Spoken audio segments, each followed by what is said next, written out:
Hello everyone. Today we solve the coding ninja POTD problem. तो सबसे पहले चलते हैं एमसीक्यू पर. पहला एमसीक्यू क्या है? Which character is used in Python to make a single line character? तो हैज आएगा इसका option, third option. Second MCQ है What is the output of the following code? इसमें हम आउटपुट बताना है. C is equals to A plus B into 10. तो इसका आंसर होगा 60. अब थर्ड ऑप्शन है The result of relation operator is always Boolean. Fourth option है Statement You trouble me, I will stop you. A mother warns her child. Assumption with the warming the child may stop trouble her. Assumption 2 all children are basically naughty. तो इसका option है first option. What is the output of the following code? Base class दिए, उसे extend कर रखा है drive class में और यहाँ पे कॉल कर रहा है, तो इसका आंसर होगा थर्ड ऑप्शन कंपाइलर. इसमें क्या एरर आएगी? यहाँ पे देखो 2 बार सेमीकोलन आ रहा है, इसमें ये एरर आएगी. Now we move on the coding ninja easy level problem. Okay, तो that's the easy level problem. Problem statement पढ़ लेते हैं पहले. You are given an array ARR consisting of n integer. You are also given 2 integer sum and maxwell. The element of this array follow a special property that the absolute value of each element is not more than maxwell. Your task is to determine the minimum number of integers required into a array such that sum of all element in the array become equals to sum. Okay, तो इस problem में क्या कहा है हमें एक array दिया होगा n लेंथ का और हमें 2 वेरिएबल दिए होंगे सम और मैक्सवेल. जो एरे के सारे एलिमेंट्स का सम होगा वो हमारे सम वेरिएबल से कम होगा. तो हम मैक्सवेल का यूज़ करके हमें एलिमेंट्स में इतना इंक्रीमेंट करना है कि हमारा जो सम है वो मैक्स सम के इक्वल आ जाए. और उसमें हमें मैक्सवेल में एक तरीके से लिमिट दिया है कि हम एक इंटीजर में इतने ही एलिमेंट ऐड कर सकते हैं. जैसे एग्जाम्पल से समझते हैं.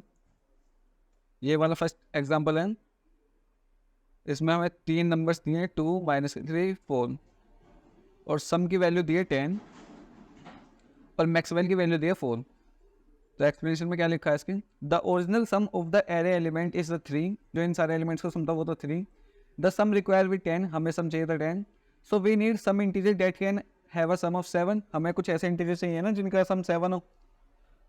Since we can not have an integer more than 4. और हमारे पास कोई भी इंटीजर की वैल्यू 4 से ज़्यादा नहीं हो सकती. तो वी रिक्वायर एटलीस्ट 2 इंटीजर. तो हमें ऐसे 2 इंटीजर चाहिए जिनका सम 7 हो, क्योंकि हम 4 से ज़्यादा तो ले नहीं सकते पर 4 से कम तो ले ही सकते हैं ना. तो 7 के लिए हम क्या करेंगे? 4 + 3 2 इंटीजर ऐड कर देंगे तो इसकी वैल्यू हो जाएगी 2. तो इस क्वेश्चन को ऐसे समझते हैं. तो हम इस क्वेश्चन के सॉल्यूशन में क्या करेंगे? सबसे पहले हमने एक कोड लिखा है. हमने आंसर को कर लिया 0 कि अभी हमारा आंसर जो है वो हमने 0 रखा है. सबसे पहले हम निकाल रहे हैं होल सम एक्यूमुलेट की हेल्प से ARR beginning ARR end comma 0. यहाँ से हमारे सारे वैक्टर का सम आ जाएगा.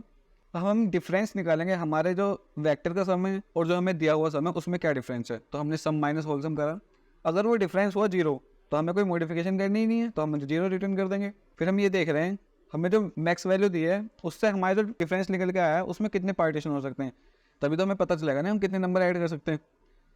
इसमें कंडीशन हमें लगानी होगी absolute difference mod Maxwell is not equals to 0. अगर ऐसा हुआ कि हमने कोई नंबर दिया, सपोज मान लो 4 और हमारे मैक्सवेल की वैल्यू थी 2, तो हम 4 को 2 से डिवाइड करेंगे तो हमारी वैल्यू आ जाएगी 2. तो यहाँ पे हमें पता है पूरे नंबर की वैल्यू 2 आ रही है, तो हमें 2 इंटीजर ऐड करने हैं. अगर यहाँ पर हो तो 5, हम 2 से डिवाइड करते वैल्यू आती है 2.5, तो वहाँ पे हमें इंक्रीमेंट करना होगा. तो इसलिए हमने यहाँ पे कंडीशन लगाई है absolute difference mod Maxwell is not equal to 0 increment answer ++, और इसे हम रिटर्न कर देंगे. ये सिंपल सा क्वेश्चन था. आज POTD क्वेश्चन दोनों सिंपल है वैसे. So here we pass the all the test cases. Now we move on the medium level problem. So first we read on the problem statement. Problem statement क्या कह रही है? Ninja has given a string word containing lowercase alphabet. Okay. Ninja want to know all the string by dividing word into n string of equal length. Okay. यहाँ पे दिया है हमें 4 word is equals to ABCDEFGH n is equals to 2. Following are the 2 string of length 4. Okay. तो इस question में क्या कहा है? हमें एक स्ट्रिंग दी होगी वर्ड वेरिएबल के अंदर स्ट्रिंग होगी, उसे हमें n नंबर को इक्वल पार्ट्स में डिवाइड करना है. यहाँ पे n की वैल्यू 2 थी तो हमने इसे 2 पार्ट्स में डिवाइड कर दिया. तो इसमें बहुत ही सिंपल क्वेश्चन है. तो हम यहाँ क्या कर रहे हैं? आंसर में हमें एक वर्ड दिया और n दिया है. हमने सबसे पहले वर्ड स्ट्रिंग की लेंथ निकाली कि वो कितनी लेंथ की है. फिर हमने एक आंसर वेक्टर बनाया स्ट्रिंग टाइप का. ओके. फिर हमने चेक करा हमारी जो लेंथ है अगर वो हमारे दिए हुए n से छोटी है तो हम उसे पार्टीशन कैसे कर सकते हैं. हमारी जो स्ट्रिंग की लेंथ है वही 4 है और पार्टीशन दिया हमें 5, तो 4 स्ट्रिंग की लेंथ में हम 5 पार्टीशन तो नहीं कर सकते ना.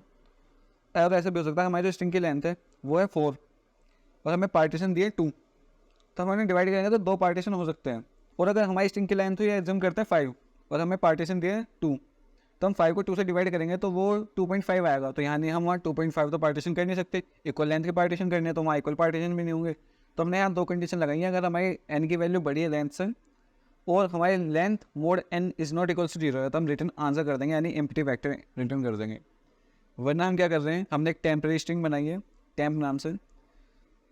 अगर हमारी वैल्यू डिवाइड होती है इक्वल नंबर पार्ट्स में, क्योंकि वो डिवाइड ही हो रही होगी, जब ये इस कंडीशन में नहीं गई तो ये नीचे डिवाइड ही हो रही होगी, तो हमने क्या करा, यहाँ पे नंबर ऑफ पार्ट्स निकाल लिए कितने होंगे। हमने लेंथ को डिवाइड कर दिया n से, 4 को डिवाइड करेंगे 2 से तो 2 पार्ट्स आ जाएंगे हमारे पास। एग्जाम्पल लेके चल रहे हैं हम आप 4। फिर हम क्या कर रहे हैं, हमने एक फोर लूप लगाया 0 से लेकर लेंथ ऑफ स्ट्रिंग तक के लिए। हम टेम्परेरी स्ट्रिंग में वर्ड का ith करेक्टर कॉन्कैटिनेट करते चले जाएंगे। जब भी हमारी टेम्परेरी स्ट्रिंग की लेंथ j के इक्वल होगी, हम उसे आंसर में पुश बैक कर देंगे और टेम्परेरी स्ट्रिंग को रीसेट कर देंगे, यहाँ पे 0 कर देंगे। ये काम हम तब तक करेंगे जब तक हमारी पूरी वर्ड स्ट्रिंग आइटरेट नहीं हो जाएगी। जब ये हमारी पूरी स्ट्रिंग आइटरेट हो जाएगी तो हमने सारे पार्ट्स आंसर वेक्टर में डाल देंगे और उसे हम रिटर्न करा देंगे।